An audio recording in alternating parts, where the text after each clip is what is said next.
Hey, warriors. The second they sense fear, they think they've already won. The moment they catch hesitation in your eyes, they step closer. Their voice gets louder. Their posture gets bigger. They lean in, stare longer, invade your space, and try to make your mind fold before your words ever form. Intimidation is rarely about truth. It's about pressure. It's theater.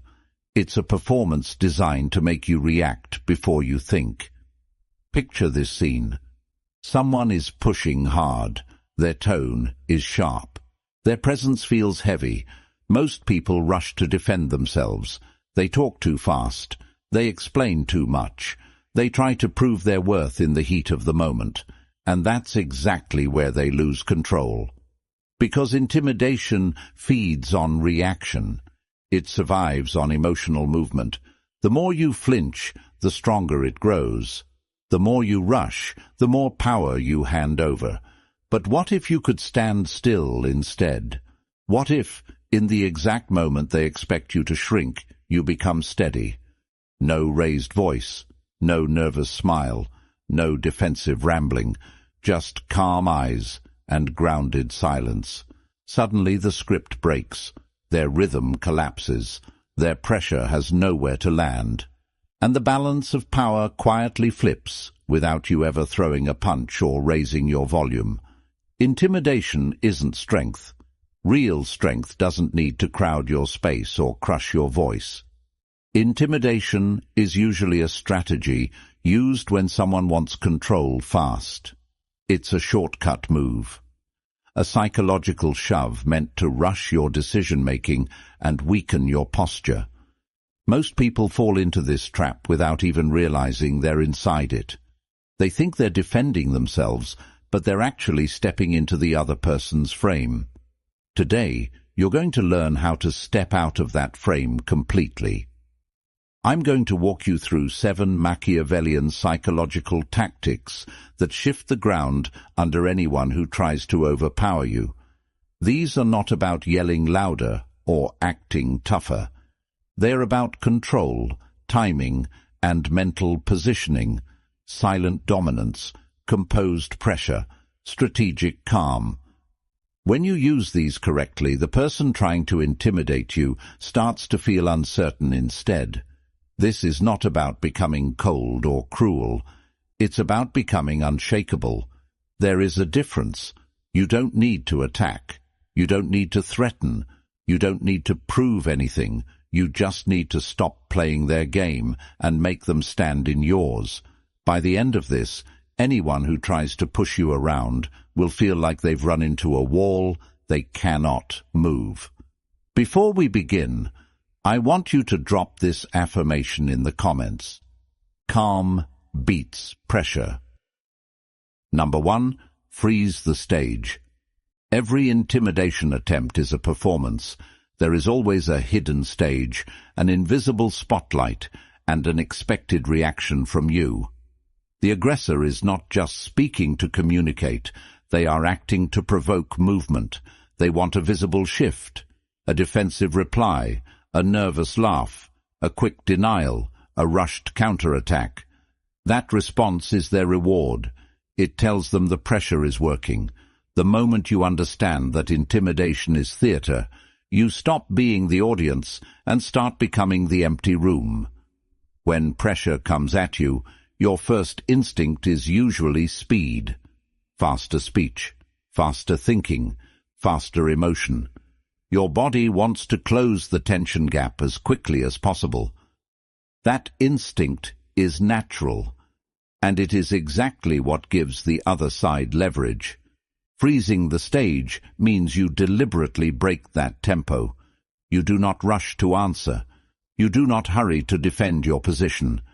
You let the moment hang in the air longer than feels comfortable. Silence becomes your first move, not your last. Hold your posture steady. Keep your shoulders level. Let your breathing slow down instead of speed up. Keep your eyes focused but not hostile. You are not challenging. You are unmoved. This stillness sends a signal that is stronger than any clever sentence. It says, Your pressure did not land. Most people have never been trained to handle calm resistance. They are prepared for argument, not composure. When their emotional push meets a motionless wall, their certainty starts to wobble. There is a powerful psychological effect that happens here. When someone tries to dominate through forceful presence and receives no immediate feedback, self-awareness turns inward. They begin monitoring themselves. Their mind shifts from attacking to checking. Am I going too far? Do I look foolish? Why aren't they reacting? That internal questioning drains their momentum. Energy that was aimed at you now loops back into them. Your face matters here more than your words. Avoid dramatic expressions. No smirking, no eye-rolling, no exaggerated seriousness. Neutral is stronger than theatrical confidence. Think of a judge listening in a courtroom, attentive, unreadable, grounded. Let them speak into that neutrality. The longer they continue without emotional payoff, the more exposed they feel. Performers without applause become uncomfortable very quickly. Another key element is micro-movement control. Do not fidget with your hands.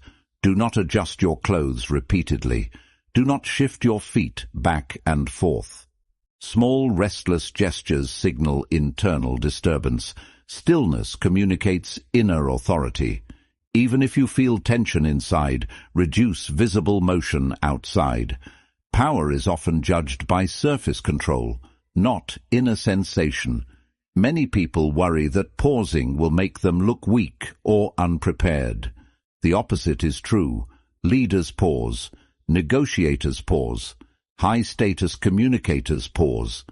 Quick replies are common. Measured responses are rare, and rarity creates perceived strength. When you finally speak after a deliberate gap, your words land heavier because the space before them built weight.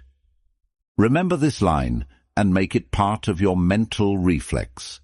If you don't react, their performance dies. You are not ignoring reality. You are removing their stage lighting. Without reaction, intimidation has nothing to feed on. The encounter shifts from emotional combat to psychological imbalance.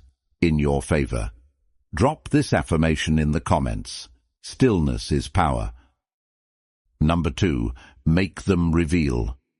Pressure works best when it stays vague, forceful, and one-directional. The intimidator throws statements like punches, sharp, loud, and forward, hoping you stay busy blocking instead of examining. Your counter is not louder resistance. Your counter is precision inquiry. You turn the spotlight around and make them unpack their own words. When someone is forced to clarify, justify, and specify, their emotional advantage begins to leak away. Most dominance attempts rely on broad claims and loaded phrases. You always mess this up. Everyone knows you can't handle this. This is a terrible decision. These lines feel heavy because they sound final, but they are often built on air. The moment you calmly ask for definition, the weight drops. Ask in a steady voice, what exactly do you mean by that? Which part specifically? Based on what evidence? Walk me through your reasoning. Each question is like turning on another light in a dark room. Shadows stop looking frightening when fully lit. The key is tone. Your delivery must be even, grounded, almost curious. Not sarcastic, not challenging. Clean curiosity disarms faster than confrontation. When your question sounds genuinely investigative rather than defensive, the other person cannot easily accuse you of being combative. You are not fighting, you are examining. That shift forces them out of attack mode and into explanation mode. Explanation is slower, cognitively heavier, and emotionally weaker than accusation. There is a psychological law at work here. The person doing the explaining is spending status energy. When they must keep supplying reasons, details, and logic, they are working harder than you. Cognitive load rises. Verbal stumbles increase. Emotional momentum fades. Meanwhile, you remain composed, asking short, surgical questions. You are steering without pushing. Use narrowing questions rather than open, wandering ones. Start broad, then tighten. What exactly is the problem you see? Which outcome concerns you most? Where did you get that information? What would you prefer instead? Each layer reduces exaggeration and exposes assumptions. Many intimidation tactics depend on emotional exaggeration. Specificity dissolves exaggeration. Another advantage appears. Contradictions surface. When someone speaks aggressively, they rarely maintain internal consistency. As they elaborate, gaps appear between their earlier claim and their later reasoning. Do not jump on those gaps immediately. Let them keep talking. Silence after their answer often pulls out even more detail. People rush to fill quiet space and often reveal more than they intended. Your body language should remain receptive but firm. Slight head tilt, steady eye contact, minimal nodding. Avoid rapid agreement signals. You are listening, not surrendering. Keep your breathing slow enough that your voice never climbs in pitch. Vocal steadiness communicates that you are not under threat. This approach also protects you from emotional hijacking. Questions anchor your mind in analysis rather than reaction. Instead of thinking, "How do I defend myself?" you think, "What is actually being claimed here?" That mental pivot alone reduces stress chemistry and improves judgment. Remember the principle: when pressure is forced to explain itself, it shrinks. You are not dodging, you are dissecting, and once intimidation is dissected, it rarely survives intact. Number 3. Speak slowly, move slowly. Urgency is the fuel of intimidation. The person applying pressure wants speed, fast answers, fast concessions, fast emotional reactions. They try to compress the moment so tightly that you don't have room to think. Your countermeasure is deliberate tempo. You stretch the moment instead of letting it be squeezed. You slow your speech pattern, your gestures, even your head turns. Controlled pacing signals internal command in a way volume never can. When human beings feel threatened, their nervous system accelerates. Words come out clipped. Sentences stack on top of each other. Pitch rises. Breathing becomes shallow. All of this broadcasts stress. Even if your arguments are strong, rushed delivery makes them sound fragile. A measured cadence, on the other hand, makes simple language sound authoritative. Pace shapes perception more than vocabulary. Start with your breathing rhythm. Inhale through your nose, let the air settle low, then speak on the exhale. This naturally reduces vocal speed and lowers tone. Lower tone is associated with steadiness and credibility across cultures. You are not trying to sound dramatic. You are aiming for grounded.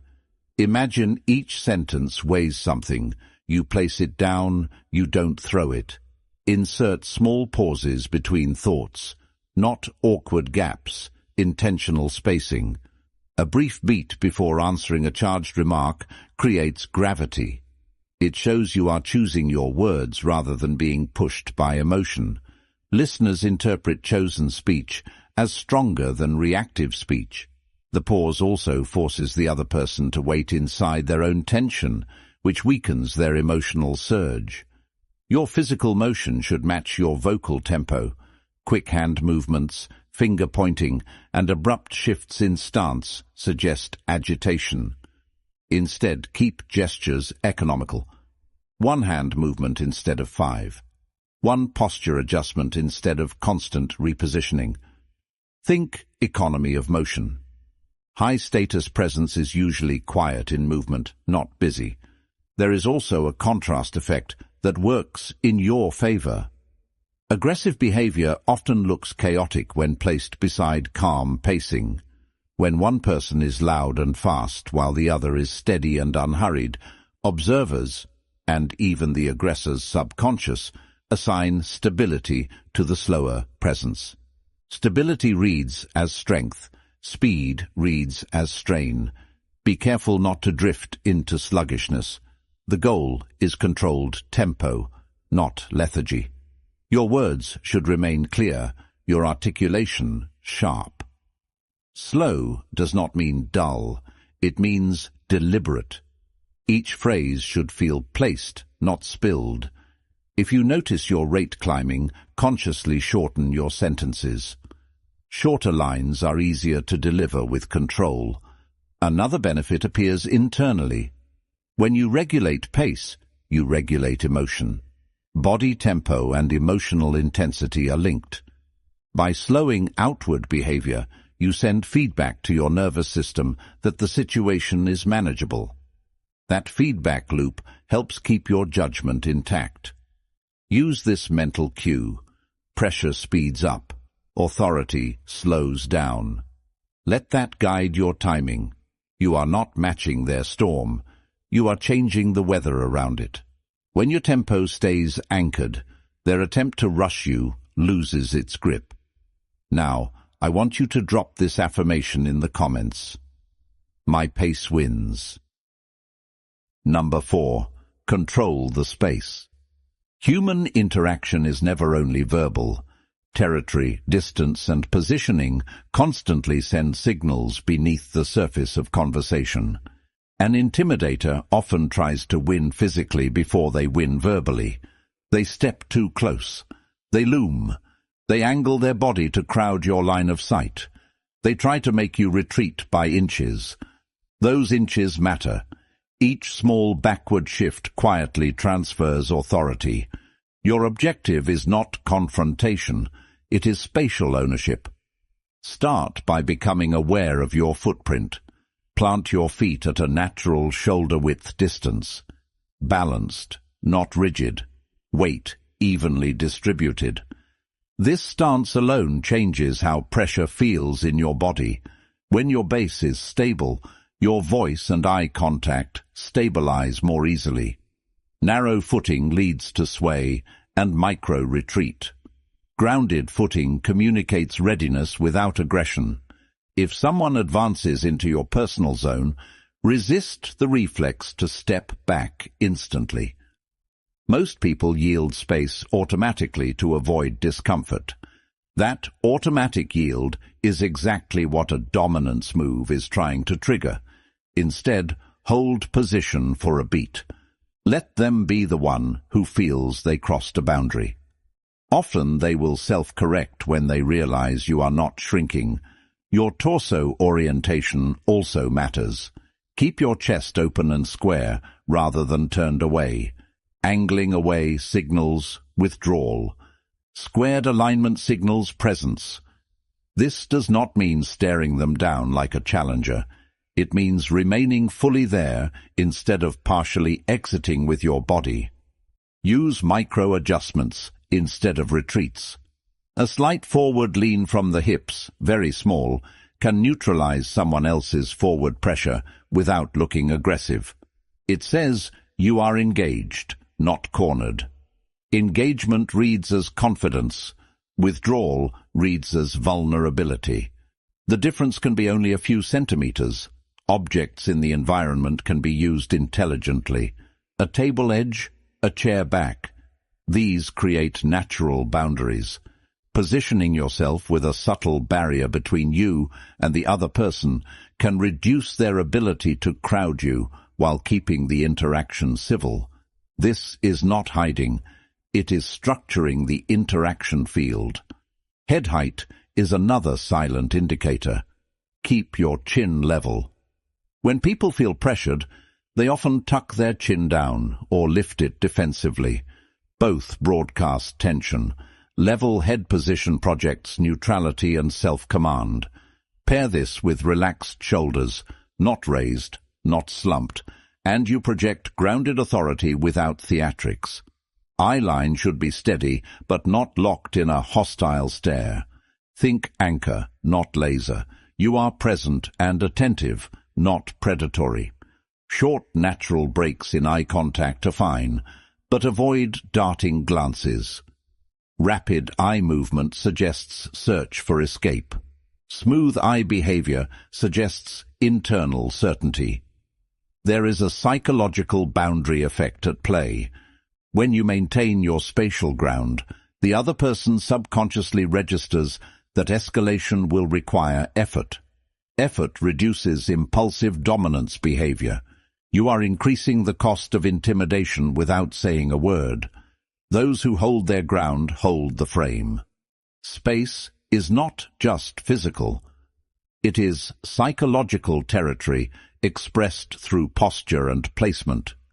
When you keep your ground calmly, tension reorganizes around you instead of over you. Number 5. Strategic indifference. Many pressure tactics depend on emotional hooks. The intimidator throws out remarks designed to trigger pride, anger, embarrassment, or the need to prove yourself. They are fishing for a reaction that gives them leverage. Strategic indifference cuts the line. You do not bite, not because you are numb, but because you are selective about what earns your emotional energy. This is not passive behavior. It is controlled non-investment.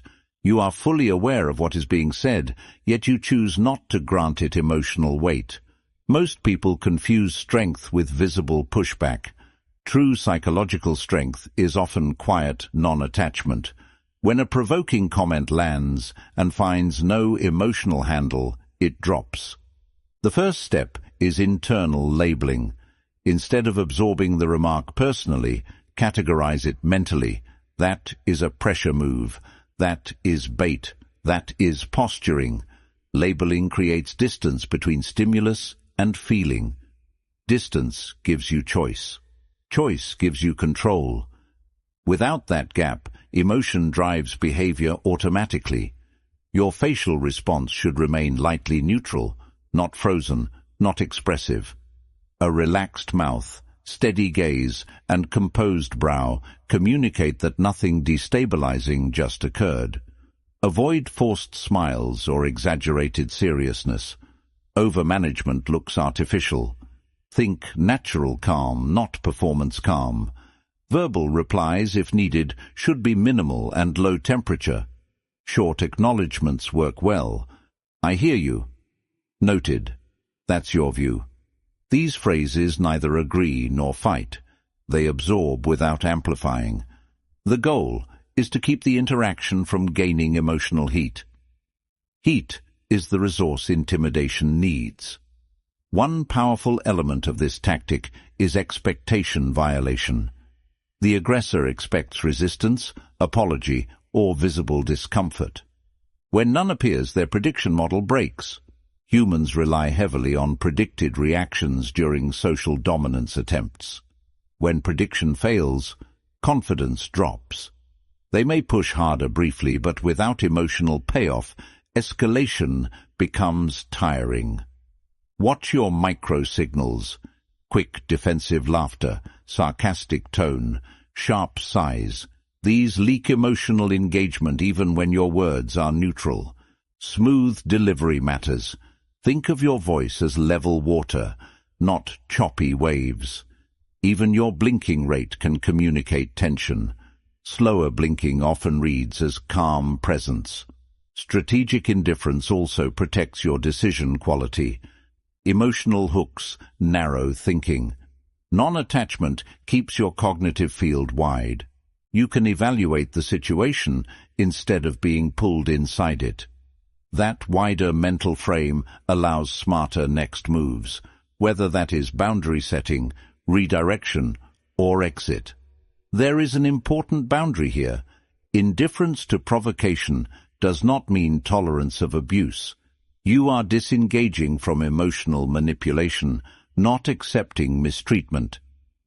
If a clear line is crossed, you can state a boundary plainly and briefly, without emotional charge. Calm boundary statements are far more effective than heated rebuttals. Think of attention as currency. Every visible emotional reaction is a payment. Spend only where return is worthy. When you stop paying, manipulators lose funding for their tactics. Their pressure runs out of fuel. What you refuse to emotionally sponsor cannot psychologically control you. Detachment, when chosen consciously, is not weakness. It is leverage. Number 6. Agree without losing. Most intimidation scenarios are built on a forced choice illusion. Fight back or fold. Argue or submit. Push or be pushed. That binary is a trap. There is a third path, calibrated agreement. You acknowledge a fragment of what was said without surrendering your position, your boundary, or your authority. This move dissolves friction while preserving your footing. When someone expects resistance, even a small nod of acknowledgement disrupts their attack pattern. Their emotional engine is tuned for collision. Remove the collision and their momentum misfires. But the agreement must be crafted carefully. You are not conceding the conclusion. You are recognizing a slice of perspective, a data point, or a feeling. Precision matters. Use partial validity language. That's one way to look at it. I can see why you'd think that. There's a point there. That sounds important to you. These phrases validate perception, not dominance. You are recognizing their viewpoint exists, not that it rules. This distinction keeps your autonomy intact. Delivery again is crucial. Your tone should be even, grounded, and unhurried. No defensive edge, no submissive softness. Think steady acknowledgement. Pair the phrase with composed body alignment and stable eye contact. The message becomes, I am not threatened by your claim, so I can afford to recognize it. This tactic works because it removes the emotional reward of forcing you into opposition. Many dominance plays are fueled by the thrill of overcoming resistance. When you do not supply that resistance, the interaction loses drama. Without drama, the aggressor must switch from force to discussion, a terrain where intimidation is weaker. After acknowledgement, add a calm anchor statement if needed, a short line that recenters your position without confrontation. That's one angle.